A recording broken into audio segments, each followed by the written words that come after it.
Late July 1972. Grant County, Indiana. Earl Briggs stood at the edge of his east field and counted 3 tractors sitting silent across neighboring properties. A blown hydraulic line, a seized transmission, a cracked cylinder head, 3 days from harvest. At the far end of his own row, a tractor idled, paint faded to rust orange. Left fender missing, exhaust stack listing slightly left. Running.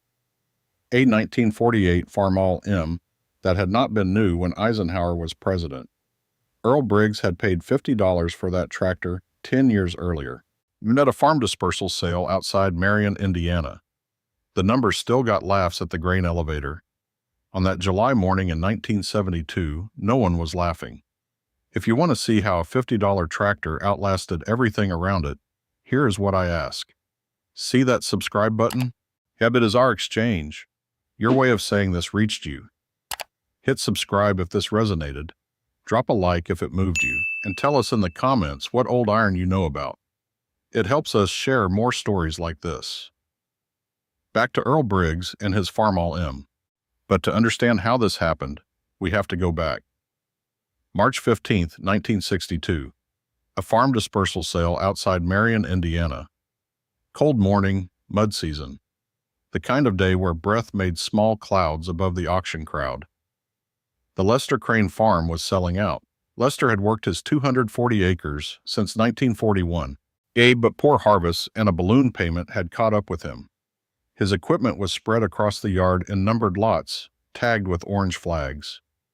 Beyond the disc blades and broken cultivator, at the far end of Lot 47, sat a tractor, once red, tilted on a flat rear tire, and nobody from the auction crowd had walked back there to look.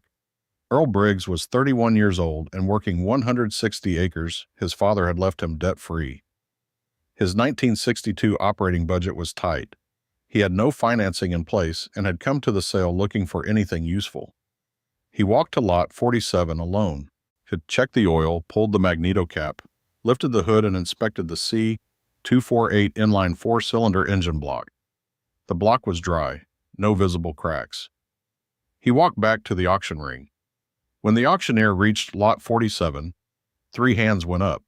2 dropped within seconds. Yet Earl stayed. The hammer fell at $50. A man near the barn said it loud enough to carry. There goes Earl with his junk. The Farmall M had been built by International Harvester in Rock Island, Illinois, from 1939 to 1954. The plant produced 270,140 units. They each carried a 247.7 cubic inch 4-cylinder engine, rated at approximately 36 horsepower at the belt. Getting the M home took most of that afternoon. Earl borrowed a pump from another buyer to seat the flat tire. Then 14 miles of county road at 11 miles per hour. The engine did not miss once, and his brother Dale was in the yard when Earl arrived. Dale looked at the tractor, said nothing. At the Fairmount feed store 3 days later, Clifford Vance said Earl had bought himself an expensive lawn ornament. Earl thanked him. The laughter had a logic. In 1962, modern equipment was changing fast. A John Deere would debut its 40202 years later. 91 PTO horsepower from a 6-cylinder diesel, synchro-range transmission. Farmers with credit were buying into a new era. A 1948 Farmall M with 36 horsepower looked small beside what was coming. 5 forward gears, 1 reverse. Sliding gear transmission. No power steering, no live hydraulics. Manual brakes. It was not modern. It was not meant to be. Earl spent 3 weeks going through every system on the machine. He adjusted the carburetor needle valve, lapped the valves, set the ignition timing with a borrowed light from a Gas City dealer. He came to understand exactly what the engine wanted. By early April 1962, the Farmall M was pulling a 2-bottom plow through Earl's south field. 3 acres per hour. Not fast, steady. But the engine held at 1,450 revolutions per minute across the whole run. It did not complain. That same spring, his neighbor Calvin Marsh bought a new Oliver 1800. 60 horsepower, power steering, live hydraulics. Calvin could plow 5 acres an hour. He also carried a monthly equipment payment of $64 for the next 4 years. The first season confirmed what Earl had suspected. The Farmall M would perform if Earl performed his half. He checked fluids every morning before the first start. He kept the oil at the full mark. He cleaned the air filter every second week. Corn yield on Earl's 160 acres in 1962 was 77 bushels per acre, slightly below the Grant County average. No one credited the tractor. No one had reason to yet. The Farmall M was just old iron turning soil.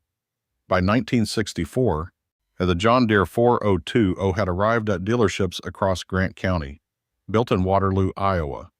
91 PTO horsepower, 8-speed synchro-range transmission, optional enclosed cab. Farmers who could borrow the money were calling their lenders. The new generation had arrived.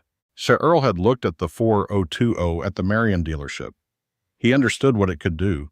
He also understood what he owed, which was nothing, and what 5 years of payments would cost in the long run. He drove home in his truck. The mid-1960s gave Earl something no new tractor could deliver off a dealer lot: mastery. He knew the M's throttle response by sound. He could feel a cylinder miss before any gauge moved. He knew its cold start behavior by month. In 1966, the M needed new piston rings. Earl ordered a set from a Kokomo dealer for $11. He pulled the cylinder head himself on a Saturday. By Sunday evening, the engine was back together and running clean. That same year, Calvin Marsh's Oliver 1800 threw a hydraulic seal during spring cultivation. The dealer came out, diagnosed it, and ordered parts. Calvin was out of the field for 9 days during first cultivation. Earl was not asked for his opinion. That parts were a core advantage of the old machine. By the mid-1960s, Farmall M components sat in dealer bins and salvage yards across the Midwest. With 270,140 units built over 15 years, the supply chain had not dried up. The spring of 1967 ran wet into May, and Earl dropped to second gear in the saturated clay fields to avoid wheel spin. He lost some schedule. He did not lose a full day. The M had been designed precisely for this.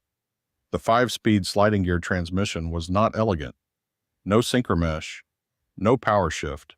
Every gear change required a deliberate double clutch and a learned hand.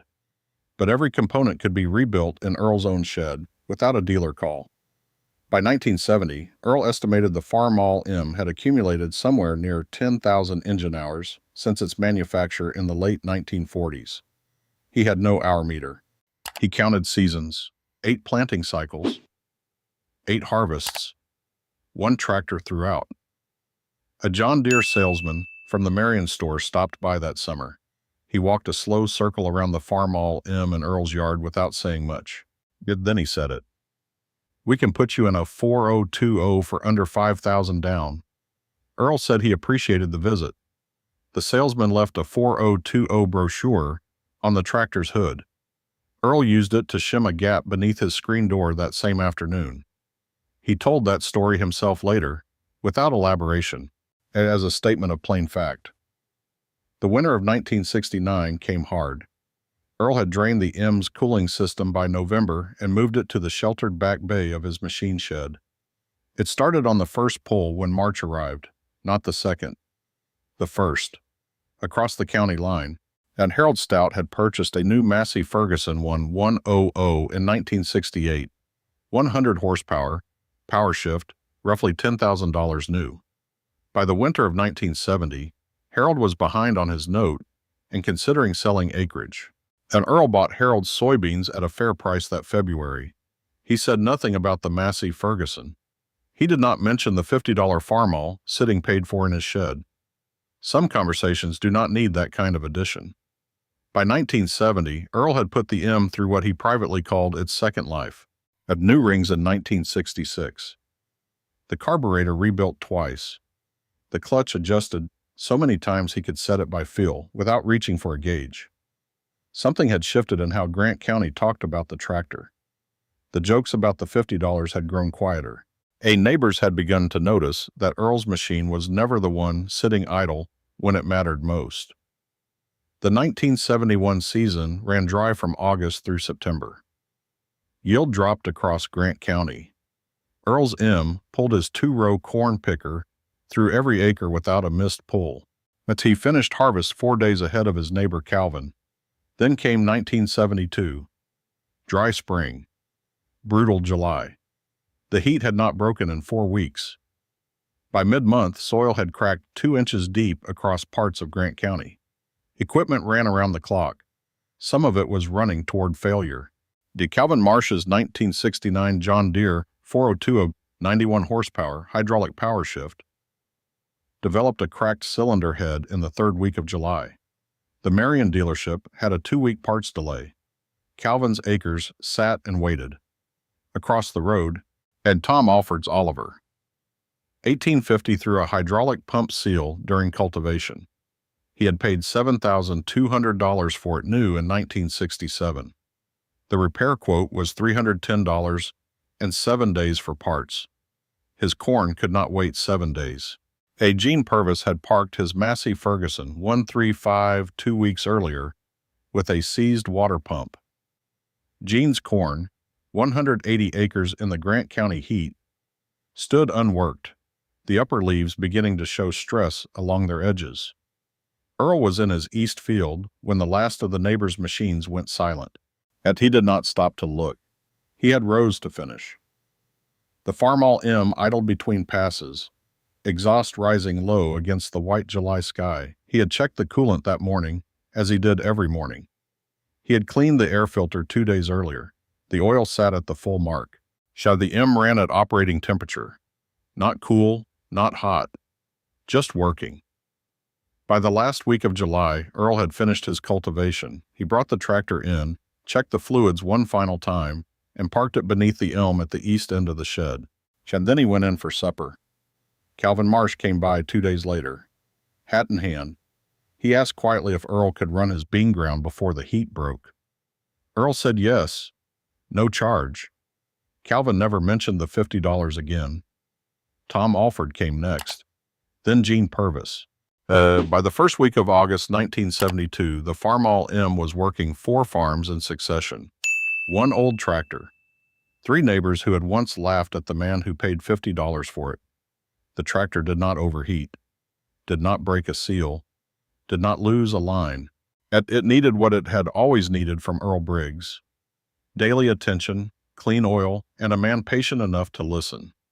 Earl Briggs farmed that same Farmall M through the 1972 season and 9 more after that. He eventually added a used Ford 4000 for heavier groundwork, and the M stayed in lighter service well into the 1980s. He never traded it. The tractor passed to Earl's son Roger in the late 1980s. Roger restored it in a single winter with minimal parts. At the original C248 engine block, the same one Earl had inspected at that Marion farm sale in March 1962, remained sound. The Farmall M still sits on the Briggs property. It does not pull acres anymore, but it turns over. And that is what $50 bought. Not a machine, but proof of what endures when a man pays attention. If this story moved you, please like and subscribe. Your support helps us preserve these machines and the histories behind them. And tell us in the comments where you're watching from.